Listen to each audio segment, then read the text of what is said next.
యాకోబు తన కుమారులందర్లో యోసేపును ఎక్కువగా ప్రేమించాడు. అందుకే అతనికి అందమైన రంగురంగుల అంగీని బహుమతిగా ఇచ్చాడు. కాని ఆ ప్రేమను చూసి అతని సహోదరుల హృదయాలు అసూయతో నిండిపోయాయి. ఆ అసూయ క్రూరత్వంగా మారింది. సహోదరులు యోసేపును ఇష్మాయేలీయ వర్తకులకు బానిసగా అమ్మేశారు. తండ్రికి అతడు చనిపోయాడని అబద్ధం చెప్పారు. ఐగుప్తులో యోసేపు పోతీఫరు వెంట నమ్మకంగా పనిచేశాడు. కాని పోతీఫరు భార్య అబద్ధపు నిందతో అతన్ని చెరసాలలో పడవేయించింది. అయినా యోసేపు దేవునిమీద విశ్వాసం కోల్పోలేదు. చెరసాలలో ఉన్నప్పుడు కూడా దేవుడు యోసేపుతో ఉన్నాడు.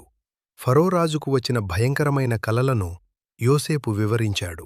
7 సంవత్సరాల సమృద్ధి తరువాత 7 సంవత్సరాల కరువు వస్తుందని చెప్పాడు.